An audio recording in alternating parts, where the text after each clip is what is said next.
Hello, welcome to Fireside Chats. My name is Magela Pillai, and I'd like to introduce to you today Sister Denise, who has been practicing Rajyoga Meditation for over 40 years. Today's topic is entitled Refining the Intellect. In this series, we look at a variety of subjects covering the aspects of spirituality. We look at how spirituality impacts on one's consciousness and also how one can enjoy a fulfilling and successful relationship with God. Sister Denise, a very warm welcome. Thank you. Tell us, refining the intellect. When one embarks on a course of study, as far as academics is concerned, I wouldn't call that refining the intellect. I would just call it expanding the intellect in order to accumulate more knowledge. When you speak of refining the intellect, are you speaking about something else or something similar? It's similar in some ways, but really something very different, because the intellect in spiritual practice is also the conscience. And so the conscience itself is very rusty, and the intellect's ability to work with concepts that are outside the purview of the material perception means that the intellect has to be quite subtle and precise and really know how to process ideas and thoughts to go into the depth. So it's deepening and precision and subtlety rather than expansion for accumulating more and more information. Okay, so Sister Denise, this sounds like quite an intricate process. How does one commence this journey? Because you don't wake up one day and decide, I'm going to refine my intellect today. It's not like that, is it? No. So where does one's journey commence? Does one do it unwittingly, or how? When you start your spiritual study with the Brahmakumaris, the study of Raj Yoga, the material that you're studying, in our understanding, originates in the mind of God. That means that you're not thinking about things that originate in the human consciousness. So the quality of consciousness and the type of thinking and the type of intellectual expression of God is really very different, but you can't tell until you start working with it. One thing that you begin to realize is that the information that God gives is not coming from the basis of observation. Human information comes from observation, or there's some, you can say conventional wisdom that's carried from generation to generation, so that's kind of memories. The intellect of God, which is the supreme intelligence, understands God. Only God can understand him, herself. Understands us. We don't understand ourselves. And understands the world, how the creation is a creation, how it's created, how it's sustained, how it is reformed when it has run its full course. And that information that God gives you is, you can say, eternal information that is held in the intellect of God for eternity. So there are times when God reveals that, and we think that this is one of those times. So you start to take into your intellect a piece of information that God gives, which, for example, a very simple one is, consider yourself to be a soul and not a body. Consider yourself to be eternal, and that you, the soul, are responsible for everything that you do, and that you experience through the body. So that's fairly straightforward. But it's different from what people have thought up until now. So you put that in your intellect and you say, okay, well, what does it mean to consider myself as that, as opposed to not consider myself as that? So you're looking at information in terms of contrasting ideas. The other way that you work with the information is that you want to,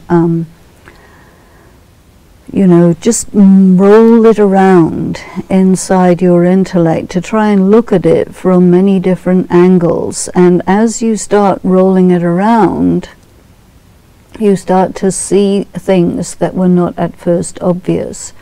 So you're kind of going into the depth of it and going around it. And what happens, which is very unusual, is that when you have thought about the thing completely, how you know you've thought about it completely is you arrive at your point of departure. So what we're dealing with here then is circular thinking.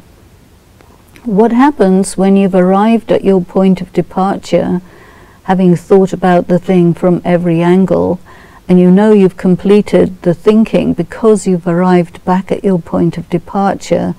At that point, your view of that piece of information is then completely different, completely, you can say, holistic, and that you then see it in a new way, and you see implications and so on, which then takes you to something else. Or you just leave that as something that you now understand fully, you put it away, and you look at another point. But unlike regular human information, where you're just accumulating more and more and more, and you're going further and further away from your point of departure, you never go very far away from your initial point. And what happens to your intellect is you notice very well if you make faulty steps of logic, and you kind of can pull yourself up. You see implications, you see associations, you begin to look at the world through the filter of what you're understanding, and you can see the meaning of things in ways that perhaps you couldn't before.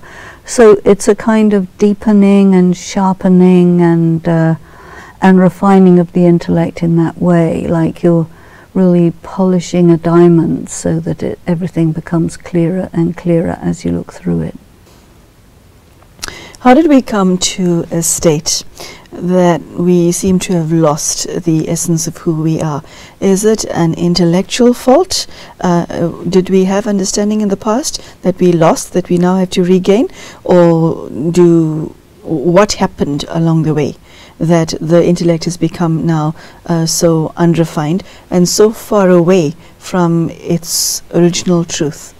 I think there are a few things. One of them is the intellect is absolutely connected with the conscience, and most people, most of the time, act against their conscience without paying much attention.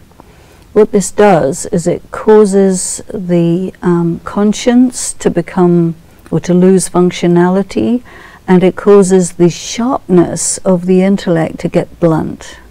And so this happens with use, misuse, maybe even abuse.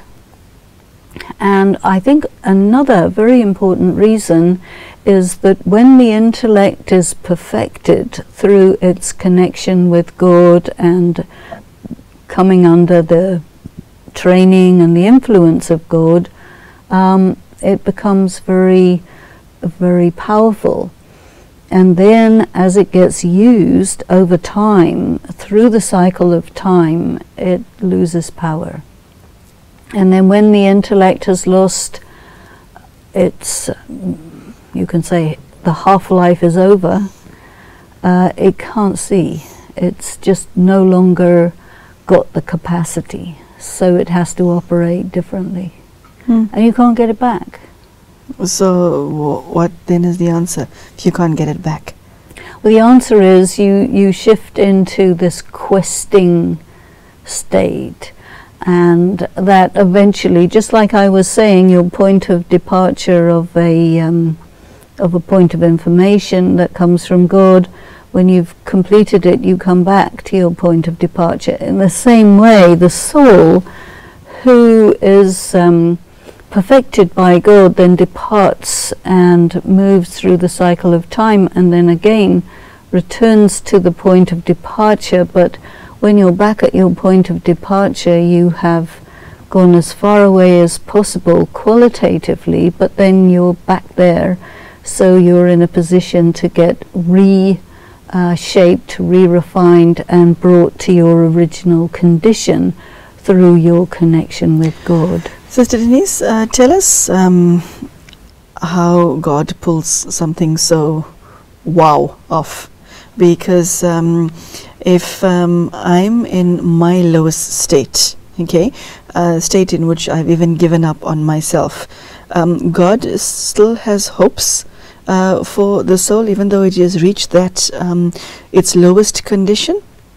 I think God is very confident. What I'm wondering is, does God write off, if God is a mechanic, okay, does he look at the vehicle of mankind and say, this one has to be written off, but this one can be repaired? Can every soul be repaired? Does he see potential for repair to its original condition for every single one of his children? Every single soul is eternal. So whether it can be or not is not a question.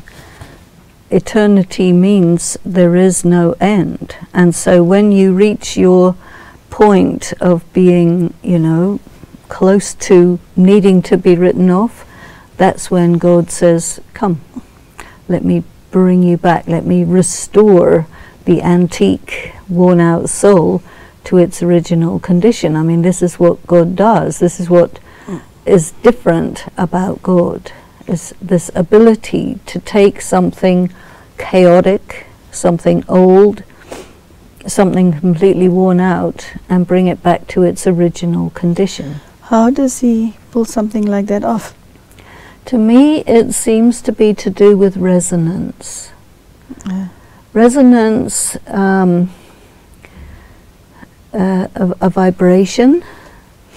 You can compare it with music.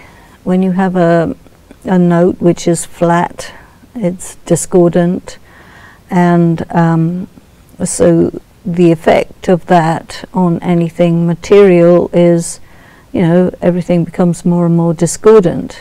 But the resonance of God is so pure, so perfect, that just by that resonance being applied to something, that thing starts to resonate with God, and this is how it is restored to its original condition. Yes, Denise, as far as the intellect is concerned, a friend of mine said to me, isn't it shocking that which was wrong, totally wrong, has now suddenly become okay and acceptable and right? Okay, so we've done this. There's been a decline. When the intellect is built, and like you said, the conscience is part of the intellect, is right and wrong become different for you? Do your own personal standards change? Do your standards in respect to the way you behave and treat others change? Well, what we call conventional morality is how the majority of people think of things, and they say, okay, this is acceptable, this is not acceptable, and it's a slow decline in standards because the quality of the human consciousness and human conscience has slowly been declining. But I mean, people don't see it, they don't feel it, it's so subtle, it's so slow that they don't realize, we're sinking, we're declining. everybody thinks we're progressing. People believe in progress, and they look for all sorts of indicators to validate that, and usually the indicators used are to do with the advances in technology. Because if you look at it in terms of the advances in human happiness, well, you can't find much to show how overall people are happier than they were 1,000 years ago. And it's difficult to calculate because you can't go back there, and the historical record doesn't really necessarily show. Of course, it can be manipulated to show what you want it to show, but only to a certain extent. So because it's imperceptible, because of people's beliefs, that's how they think. But God is not moving along with time. God is completely independent of entropy, independent of the sort of degenerative effect of time. And this is why when we reach the end of a time cycle where everything has degenerated, God comes in contact with matter at the end of the time cycle and brings it back to its original condition through like association, osmosis, resonance, something like this. You see. And so when we do yoga, yoga means link. So the soul, the degenerated, worn out, tired out, unclear, rusty soul connects with God, and that resonance gets set up, and all of the effect of entropy and so on is gradually reversed. And this is the function of God, to bring things from their lowest condition to their highest condition. Because God is absolutely different from anything or anyone in the material world. Sister Denise, the perspective that we have of ourselves and the world, you stated that refining the intellect is part and parcel of one's spiritual journey. In order to proceed with this, one has to have a commitment towards one's own self-improvement. Is that not the case? Okay, because it's one thing to have external ambition. It's totally different to want to become a better person, a more deeper person, somebody with more values and somebody with more spiritual power. So in keeping with one's internal ambition, how does the journey towards self-improvement link with what you just said? Spiritual practice, part of it is meditation. Part of it is study, where you're really exercising your intellect, because in the study there are sometimes points that don't fit together, but they're placed together in juxtaposition. So you have to look at it and work with it until you see the connection. So this is really part of the process of the intellectual refinement. And also, because you're studying every day, the interesting thing about this study, which is unusual, if you look at it once through, it's very accessible, very easy. Read through it again, it takes you a little deeper. Read through it again, you start experiencing resistance. And so it's as if it's trying to stop you from getting deep in. So you have to really work your intellect to go through that material many, many times until you kind of get it to open itself up and let you see the inner secrets. So the work that you do to get that to happen, the application of your concentration and your attention actually is rewarded by this refinement of comprehension that you get as a result of putting in that effort. Yes, so Denise, one's ego can't possibly be happy at this, because one of the things that the ego does is deceive you into thinking the way that I am right now is perfect. Okay, so how does one face the inevitable resistance that you experience by your own that you experience of your own ego when trying to make yourself more subtle? There are certain phrases that are told to us which we can hear in our own mind, and one of them is, I am right. So as soon as you hear yourself saying, I am right, a red flag goes up. And of course your ego says, well, yes, I am right. But then your wisdom says, well, if you're saying I am right, it's a signal, isn't it? So let's go in and see that this is actually a sign that the ego is operating, and then you have to work through it, get past it, and bring yourself to a point of, I suppose you'd call it intellectual humility, because it's so easy to have something that we call arrogance of the intellect, which is characterized by this expression, I am right, I know I'm right, I can prove I'm right. And just any sentence like that that occurs inside, we'll say, no, you're not. Let's go deep. Yes, so Denise, what is it about us that makes us completely oblivious to our own weaknesses?